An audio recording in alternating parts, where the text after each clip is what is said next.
انشاءاللہ سورہ انعام انشاءاللہ شروع کریں گے۔ اعوذ باللہ من الشیطان الرجیم، بسم اللہ الرحمن الرحیم۔ الحمد للہ الذی خلق السماوات والارض وجعل الظلمات والنور ثم الذین کفروا بربهم يعدلون۔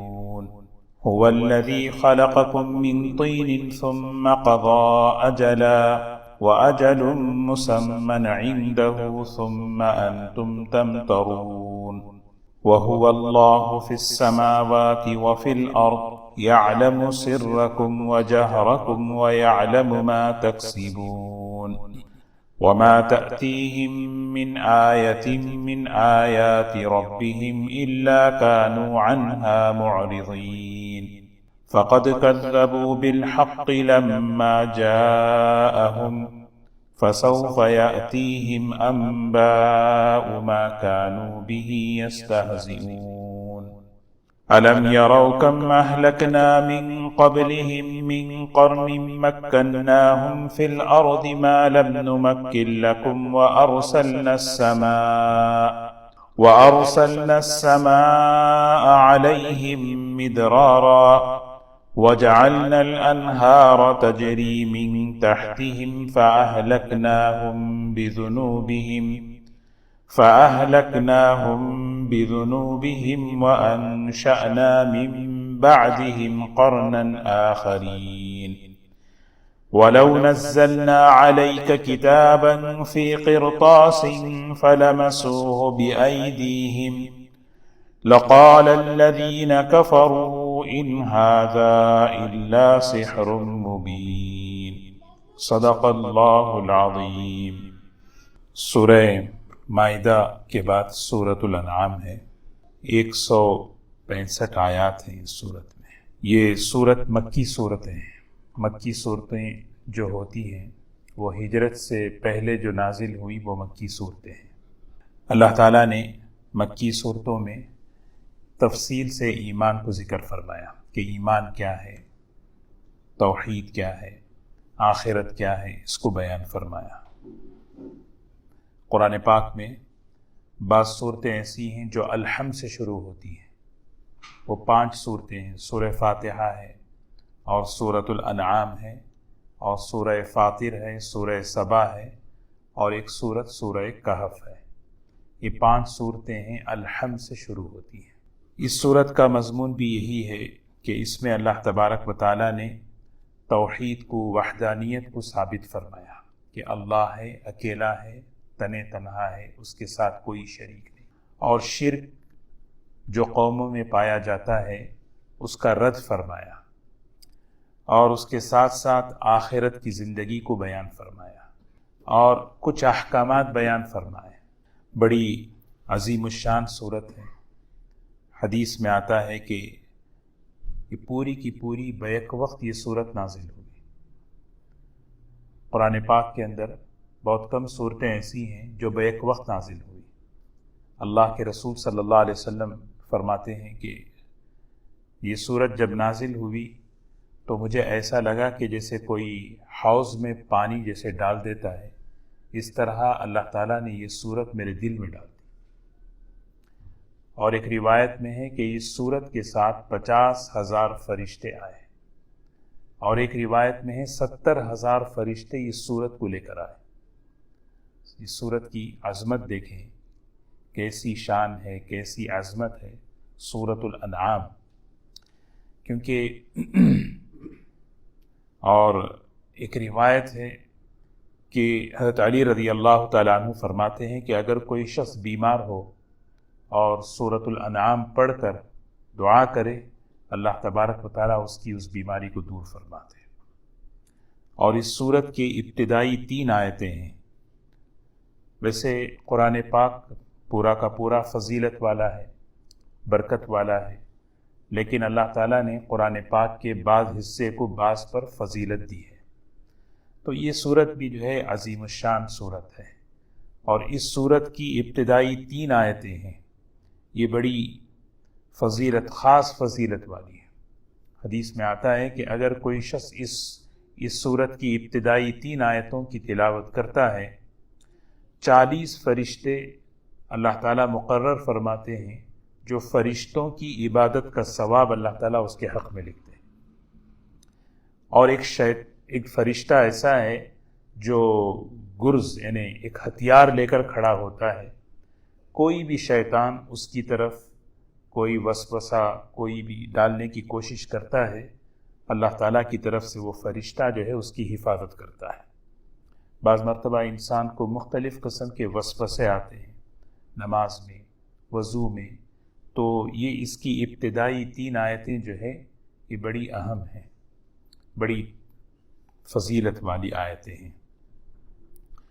تو یہ سورت جب نازل ہوئی، روایت میں آتا ہے کہ حضور اکرم صلی اللہ علیہ وسلم سجدے میں چلے گئے، یعنی اس سورت کی عظمت کا آپ کے دل پر اتنا اثر پڑا کہ آپ سجدے میں چلے گئے اور آپ تسبیح کرتے رہے، اور آپ کی تسبیح کرنے پر آسمان کے فرشتے بھی تسبیح کر رہے تھے، سبحان اللہ العظیم، سبحان اللہ بحمدہ، سبحان اللہ العظیم، سبحان اللہ بحمدہ، سبحان اللہ العظیم۔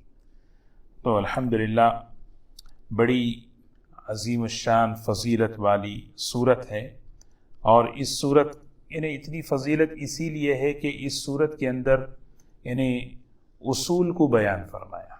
اصول کیا ہیں؟ توحید ہے، ایمان ہے، تفصیلی ایمان کو بیان فرمایا۔ لا الہ الا اللہ محمد الرسول اللہ، بندہ کلمہ پڑھتا ہے ایمان میں داخل ہو جاتا ہے۔ اب وہ ایمان ہے کیا؟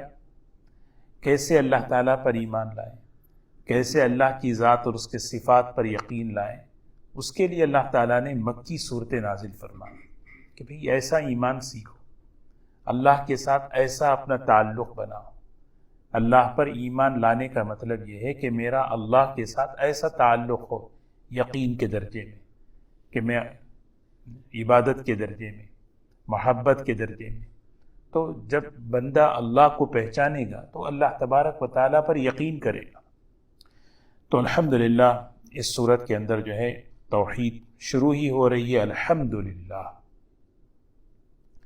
الحمدللہ۔ اصل تو ہے کہ سورہ فاتحہ اصل ہے، سارے قرآن پاک کا خلاصہ سورہ فاتحہ ہے، الحمدللہ ہے نا، رب العالمین۔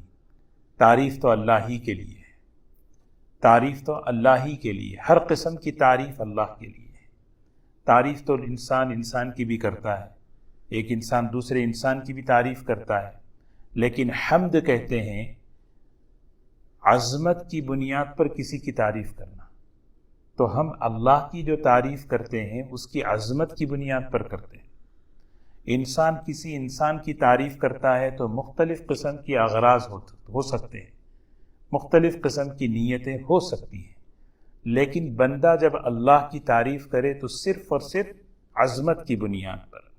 هو الثناء بقصد التعظیم، اس کو کہتے ہیں حمد، تعریف کا بیان کرنا، خوبیوں کا بیان کرنا صرف عظمت کی بنیاد پر کہ اللہ الحمدللہ، ہر قسم کی تمام قسم کی تعریفیں اللہ ہی کے لیے ہیں، اور کیونکہ وہ اللہ تعالیٰ تعریف کے لائق ہے، اللہ تعالیٰ تعریف کے لائق ہے۔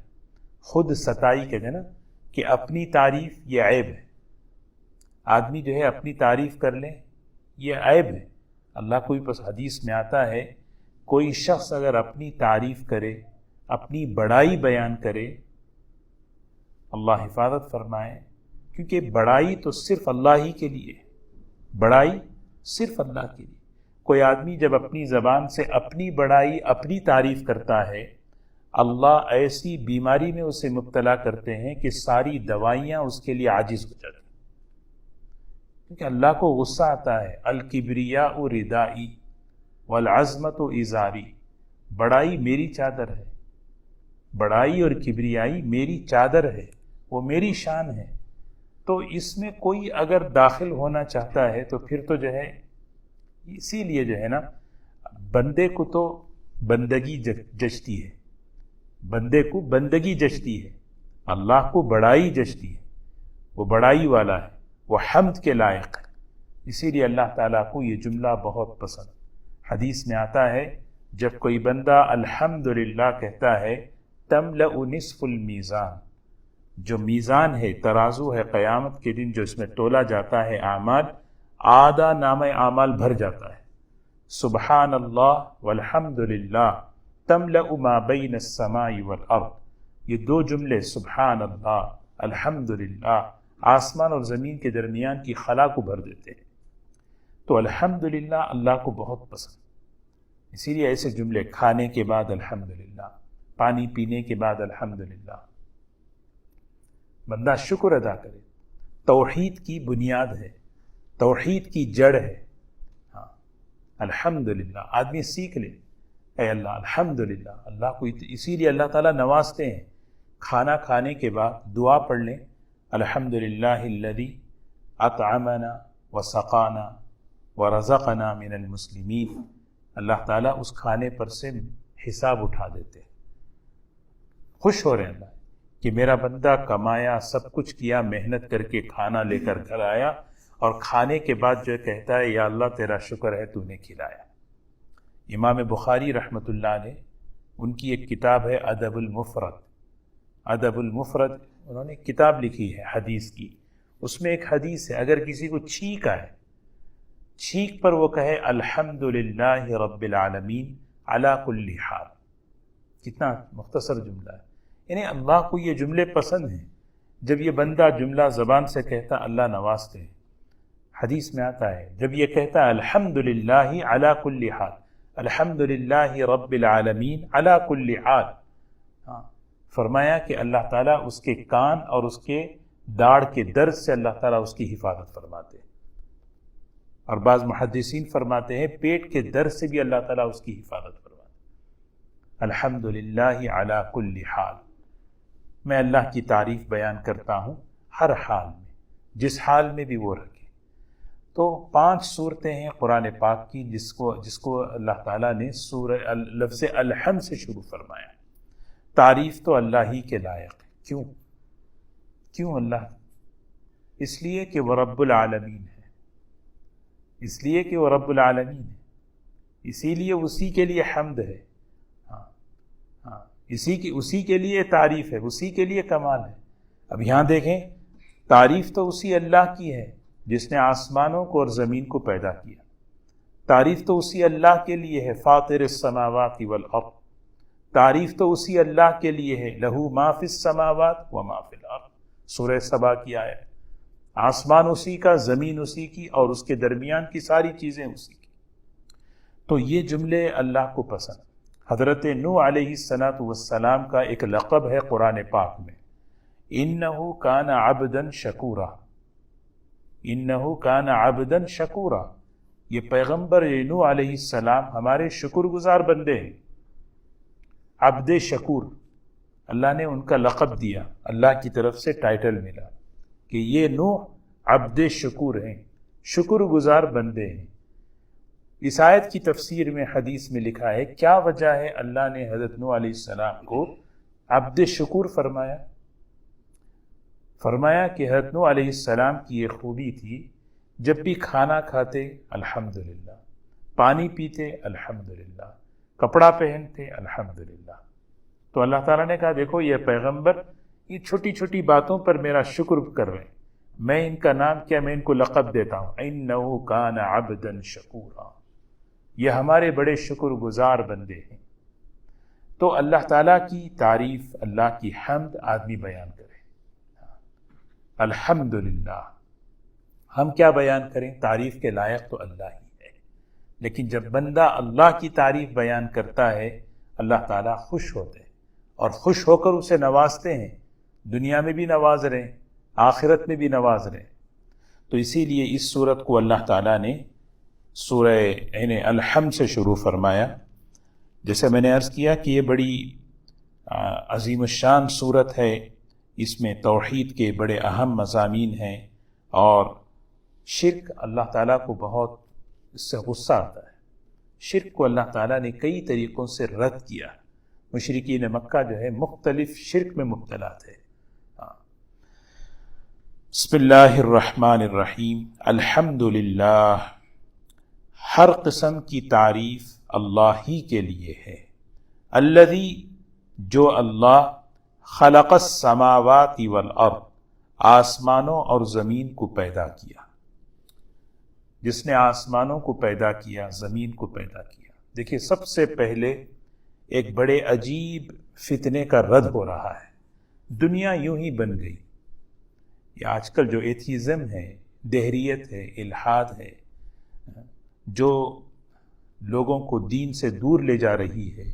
ہمیں دین کی ضرورت نہیں، ہمیں ایمان کی ضرورت نہیں، ہمیں خدا کی ضرورت نہیں، ہمیں عبادت کی ضرورت نہیں ہے۔ اس کے لیے بنیاد کیا بنایا؟ یہ دنیا یوں ہی بن گئی، یہ آسمان ایسے ہی بن گیا، زمین ایسے ہی بن گیا، ہے نا؟ ایک بڑا فتنہ ہے۔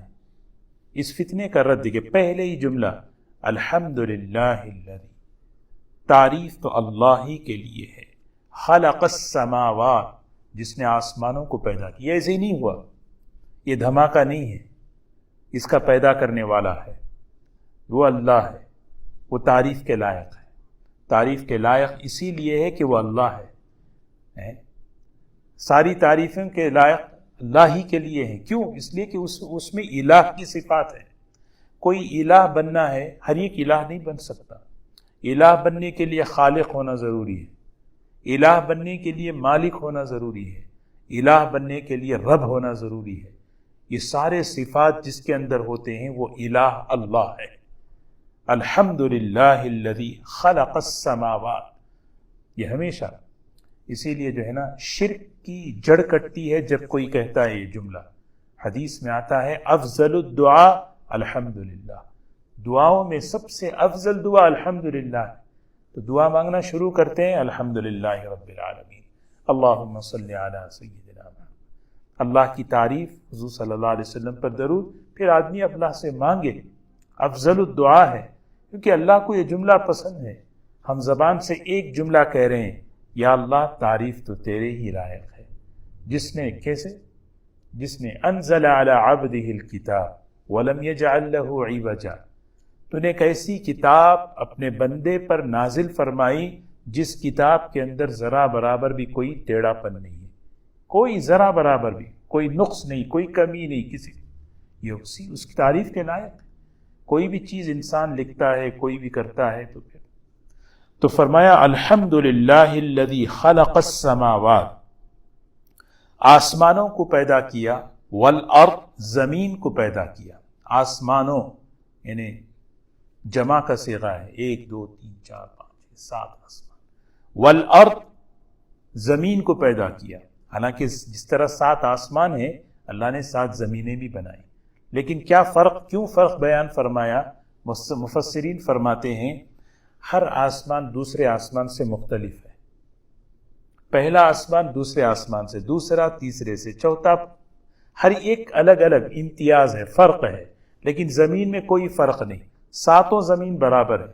اسی لیے فرمایا آسمانوں کا پیدا کرنے والا اور زمین کا پیدا کرنے والا، وجعل الظلمات والنور، اور اللہ، تعریف تو اسی اللہ کے لیے ہے جس نے بنایا اندھیریوں کو اور روشنی کو بنایا۔ ظلمات، ظلمات اندھیریاں، شرک، کفر، گناہ، خواہشات، شہوتیں، بہت سارے اندھیریاں ہیں، سارے اندھیریاں بہت ہیں۔ ڈارکنیس جو ہے نا، کئی قسم کی، ایک نہیں ہے، ڈارکنیس بہت ہے۔ نور ایک ہی ہے، وہ ایک اسلام کا نور ہے، ایمان کا نور ہے، توحید کا نور ہے۔ وَأَنَّ هَذَا صِرَاطِي مُسْتَقِيمًا فَاتَّبِعُوهُ، راستہ تو اسلام کا ایک ہی ہے، اسی لیے فرمایا نور۔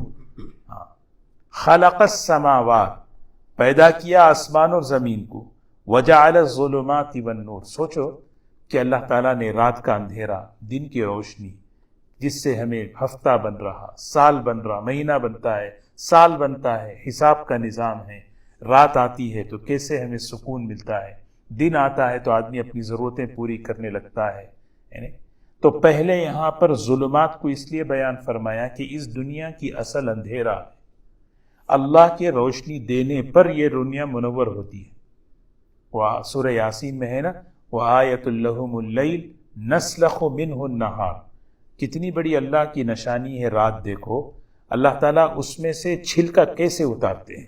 جب رات کا چھلکا اتارتے ہیں تو اس وقت جو ہے نا دن روشن ہو جاتا ہے. تو اصل چیز رات، اصل اندھیرا ہے. اللہ تعالیٰ کی روشنی دینے سے کیا ہے؟ روشنی آتی ہے. اگر اللہ روشنی نہیں دے، اسی لیے قیامت اندھیرا ہے. قیامت اندھیرا ہے. وہ اس اندھیرے میں آدمی اپنے اعمال کے نور سے چلے گا. نورہم یسعی بین ایدیہم، سورہ کہف کا نور، درود شریف کا نور، نماز کا نور، صدقے کا نور، صبر کا نور، یہ سارے نور جیسے کار جو ہے نا اپنی روشنی سے جاتی ہے اندھیرے میں، اس طرح آدمی ایمان والا اپنے روشنی سے جاتا ہے. ثم الذین کفروا، ثم تعجب کے لیے آتا عربی میں، ثم تعجب کی بات ہے. اللہ نے آسمان و زمین کو پیدا کیا، اندھیرے اور روشنی کو اللہ نے پیدا کیا. خلق السماوات والارض، اللہ تو ہر چیز کو پیدا کرنے والا ہے. یہاں آسمان و زمین کیوں بیان فرما رہے ہیں؟ مفسرین لکھتے ہیں کہ انسان کو نظر آنے والی جو مخلوقات ہیں اس میں بڑی مخلوق آسمان و زمین ہے، ورنہ اور نظر نہیں آنے والی اور بھی بڑی مخلوقات ہیں.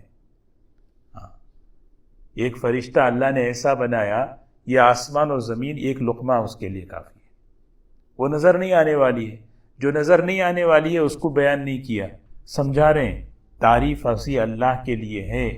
وہ اللہ ہے کیونکہ وہ اس نے آسمانوں کو پیدا کیا. دیکھو آسمان کتنا بڑا ہے، ورنہ تو اس کے اور اس کے درمیان ہر چیز کا خالق اللہ ہی ہے. اتنی بڑی مخلوق کا پیدا کرنے والا، آسمان زمین ہو گیا نا، اس کے درمیان کی تمام چیزوں کا خالق اللہ ہے. تو درمیان کی تمام چیزیں کون ہو گئی؟ مخلوق ہو گئی. تو ان آسمان اور زمین اور اس کے درمیان جتنی بھی چیزیں ہیں، کسی میں بھی الہ بننے کی، معبود بننے کی صلاحیت نہیں ہے. نہیں ہے. اگر کوئی کسی کو بنایا ہے تو وہ جو ہے نا دھوکہ ہے. مشرکین جو ہے نا وہ اللہ تعالیٰ کو مانتے تھے، اللہ کا انکار نہیں کرتے تھے. مشرکین یہ کہتے تھے اللہ ایک ہے، لیکن اس نے کیا کیا؟ آسمانوں کا سارا سسٹم جو ہے نا اپنے کنٹرول میں رکھ لیا. لیکن زمین کا جو نظام ہے، یہ نظام اللہ تعالیٰ جو ہے ان بتوں کے حوالے کیا ہے. یہ شرک آیا یہاں پہ. تو اللہ تعالیٰ اس کا رد کر رہے ہیں. آسمان، زمین، روشنی، اندھیرا، ان سب. ثم تعجب کی بات ہے، الذین کفروا بربہم یعدلون، وہ لوگ جو انکار کرتے ہیں اپنے پروردگار کا، اللہ کے غیر کو برابر ٹھہراتے ہیں اللہ کے. یعدلون، عدل کہتے ہیں برابر کرنا. یعدلون کے معنی اللہ کے ساتھ برابری. اللہ کے ساتھ برابری کے خالق ہے، ہم مخلوق ہیں. وہ معبود ہے، ہم عابد ہیں. وہ ناصر ہے، ہم منصور ہیں. ہمارا اس کے ساتھ ایک ہی رشتہ ہے، بندگی کا، عبدیت کا. ہم مخلوق ہیں، وہ خالق ہے. بس ہمارا اس کی، اور یہ بہت پاکیزہ رشتہ ہے، بہت اونچی نسبت ہے. یہ بہت پاکیزہ اور اونچی نسبت ہے کہ ہم عابد ہیں، وہ معبود ہے. هو الذی، اب پھر دوسری دلیل، هو الذی خلقکم من طین. تعریف تو اسی اللہ کی. دیکھو وہ اللہ وہ ہے جس نے تم سب کو مٹی سے بنایا. طین کہتے ہیں یعنی گیلی مٹی سے. مٹی میں پانی ملا دو، مٹی میں چکناہٹ آ جاتی ہے. براہ راست حضرت آدم علیہ السلام کو مٹی سے پیدا کیا. سارے زمین کے حصے کی مٹی کو جمع کیا، اور مٹی کو جمع کر کے اللہ تعالیٰ نے جنت کا پانی اس میں ڈالا، اور اس مٹی سے جو ہے نا کیا ہے، براہ راست اللہ تعالیٰ نے حضرت آدم علیہ السلام کے جسم مبارک کو بنایا. اور انہی کی ہم سب ذریت ہیں، انہی کی ہم سب اولاد ہیں. اور اسی کا اثر ہے کہ انسان جو ہے مختلف رنگ، مختلف مزاج، مختلف الگ ہیں. یہ اسی مٹی کا اثر ہے. ایک تو آدم علیہ السلام کو براہ راست مٹی سے بنایا، اور ساری انسانیت کو بھی مٹی سے بنایا، کیونکہ جس چیز سے انسان بنتا ہے اس کی اصل مٹی ہے. غذا کہاں سے بنتی ہے؟ مٹی سے بنتی ہے، وہی غذا ہے. تو اصل تو آدم علیہ السلام ہے، سبب بغیر سبب، یہ دونوں چیزیں اصل ذریعہ ہیں. یہ ہمیشہ ذہن میں رکھنا ہے، اللہ نے مجھے مٹی سے بنایا ہے۔ مٹی کی صفت دبے رہنا ہے۔ مٹی کی صفت کیا ہے؟ اچھلنا نہیں ہے۔ مٹی اگر اچھلی آنکھ پہ لگی تو آدمی کو کتنی تکلیف ہوتی ہے۔ مٹی کی صفت دبے رہنا، تو ہماری صفت ہے کہ ہم بندگی، عبدیت، عاجزی، اللہ کے سامنے تذلل، اللہ کے سامنے ذلت اختیار کرنا، هو الذی خادم ہمیشہ سوچے۔ اس لیے مرتے ہوئے کیا کہتے ہیں؟ منہا خلقناکم وفیہا نعیدکم ومنہا نخرجکم تارۃ اخری، اسی سے بنائے گئے، اسی میں لوٹا رہے ہیں اور اسی سے اٹھیں گے۔ تو اللہ تعالیٰ اپنی قدرت بتا رہے ہیں، تسلیم کرو اس اللہ کی قدرت کو، وحدانیت کو، اور تعریف کے لائق اسی کو سمجھو جس نے تم سب کو مٹی سے بنایا۔ مٹی سے کیسے؟ بہترین مٹی سے۔ ثم قضا اجلا، ثم قضا اجلا، زندگی اسی نے، موت بھی وہی طے کر رہا ہے، فیصلہ کیا۔ اجل کہتے ہیں موت کو۔ جس وقت انسان ماں کے پیٹ میں ہوتا ہے، اس کی روزی، اس کی موت، سب کچھ لکھ دیتے ہیں اللہ تعالیٰ۔ کتنا کھانے والا ہے، کتنا کس کو ملنے والا ہے، یہ طے کر دیتے ہیں۔ بخاری شریف کی روایت ہے، وہ فرشتہ مقرر کر دیتا ہے جس وقت ماں کے پیٹ میں انسان آ کر ٹھہرتا ہے، اسی موقع پر اس کی عمر کتنی ہے، اس کی رزق کتنی ملنے والی ہے، کتنا روزی ملے گی، کیسے ملے گی، یہ اللہ تعالیٰ لکھ دیتے ہیں۔ قضا اجلا، اور موت کب مرے گا؟ اجلا، کہ بھئی کہ موت، یہ ثم قضا اجلا، اجل کہتے ہیں موت کو، اسی نے طے کر دیا، پیدا مٹی سے کیا اور پیدا کرنے کے بعد طے کر دیا۔ اذا جاء اجل لا يستأخرون ساعة ولا يستقدمون، جب موت کا وہ وقت آتا ہے، نہ ایک لمحہ پیچھے نہ ایک لمحہ آگے۔ کیسے کیسے ہماری کمیونٹی میں، ہمارے جاننے والوں میں دنیا سے چلے جاتے ہیں، آدمی پریشان، آدمی سوچتا رہ جاتا ہے کہ بھئی ان کے بارے میں سوچے بھی نہیں کیسے چلے گئے، کیونکہ اللہ کی طرف سے طے ہے موت کا پیدا کرنے والا۔ موت بھی مخلوق ہے، زندگی بھی مخلوق ہے، ان سب کا خالق اللہ ہے۔ وَأَجَلٌ مُّسَمًّى عِندَهُ، اور طے شدہ مدت اسی کے پاس لکھی ہوئی ہے۔ وہ کون سی ہے؟ وہ ہے قیامت۔ ایک ہے قیامت صغریٰ، من مات فقد قامت قیامتہ، جب آدمی کا انتقال ہوتا تو قیامت صغریٰ شروع ہو جاتی۔ کون ہے تمہارا رب؟ کون ہے؟ کیا ہے تمہارا دین؟ یہ قیامت صغریٰ۔ لیکن قیامت کبریٰ وہ بھی اللہ ہی نے لکھا، کب آئے گی وہ اللہ ہی بہتر جانتے ہیں۔ ثم انتم تمترون، پھر بھی تم شک میں پڑے ہو۔ کس چیز کا شک ہے؟ اللہ تعالیٰ نے پیدا کیا، دیکھ رہے ہیں، مرنا اللہ نے طے کیا، وہ بھی دیکھ رہے ہیں، مرنے کے بعد اٹھایا جانا وہ ایک غیب میں ہے، وہ ایک غیب میں ہے۔ پھر اللہ تعالیٰ کہہ رہے ہیں پھر بھی تم شک میں پڑے ہو۔ کبھی کبھار اللہ تعالیٰ اپنی قدرت کو بتانے کے لیے ظاہر کر دیتے ہیں۔ اصحاب کہف کو 300 سال سے زائد سلائے، بغیر کھلائے پلائے، یعنی پھر اللہ نے ان کو اٹھا کے بٹھایا۔ دیکھو تم اس لیے کہ وہ کمیونٹی والے جو ہے نا کیا کر رہے تھے؟ مرنے کے بعد اٹھائے جانے کا انکار کر رہے تھے۔ دیکھو حضرت عزیر علیہ السلام کو کئی 100 سال کے بعد ان کو، ان کے گدھے کو، ان کے توشے کو، سب کچھ ختم، پھر اللہ تعالیٰ نے ان کو زندہ کر دیا۔ یہ اللہ تعالیٰ کی خصوصی قدرت ہے، بتاتے ہیں یہ چیز ہونا، اس میں شک نہیں ہونا۔ جب آدمی کو اس میں شک ہوتا ہے تو آدمی کی زندگی کا رخ غلط ہو جاتا ہے، کیونکہ آخرت سامنے نہیں ہوتی تو پھر آدمی کی زندگی کا ڈائریکشن بدل جاتا ہے۔ پیدا ہوئے اس کو ہمیں پتہ ہے، مرنا بھی ہے، دیکھ رہے ہیں، مرنے کے بعد اٹھایا جانا۔ ثم انتم تمترون، اس شک میں نہ پڑو، یہ یقینی چیز ہے، پیدائش یقینی ہے، مرنا یقینی ہے، تو مرنے کے بعد اٹھایا جانا یقینی ہے۔ اچھا کیوں اٹھائے؟ ایک سوال ہے نا، کیوں اٹھائے؟ مر گئے مٹی، یہی تو مشرکین کہتے تھے، آگے اس دوسرے تیسرے رکوع میں ہے۔ ہاں بھائی مر گئے، مٹی ہو گئے، سب کچھ ختم ہو گیا، یہی کہتے تھے۔ نہیں، اٹھائیں گے اللہ۔ کیوں اٹھائیں گے؟ کیونکہ اللہ تعالیٰ انصاف کرنے والے ہیں، جو یہاں اچھائی کر کے گیا اس کو اسے بدلہ دیں گے، جو یہاں غلط کر کے گیا اسے پکڑیں گے، کیونکہ جو اچھائی کر کے دنیا سے گیا اسے بدلہ نہیں ملے تو یہ انصاف کا تقاضا نہیں ہے۔ اس لیے مرنے کے بعد اٹھایا جانا ضروری ہے۔ وَهُوَ اللَّهُ، وہی اللہ ہے، وَهُوَ اللَّهُ فِي السَّمَاوَاتِ وَفِي الْأَرْضِ، آسمانوں میں بھی اور زمینوں میں بھی۔ آسمانوں میں بھی وہی اللہ، زمین میں بھی وہی اللہ، یعنی آسمانوں میں ہر چیز کا خالق اور مالک اور متصرف اور رب اللہ ہے، زمین میں بھی وہی ہے۔ یعلم سرکم وجہرکم، سب سے ایک دلیل اللہ دے رہے، دیکھو ہر چیز کا جاننے والا، جس چیز کو اللہ کو چھوڑ کر پکارتے ہو، کیا وہ تمہارے بھید کو جانتا ہے؟ جانتا ہے؟ نہیں جانتا، تمہارے بھید کو نہیں جانتا۔ آدمی سورج کے سامنے جھکتا ہے، آدمی کسی اور کے سامنے جھکتا ہے، کیا وہ ہمارے بھیدوں کو جانتا ہے؟ نہیں جانتا۔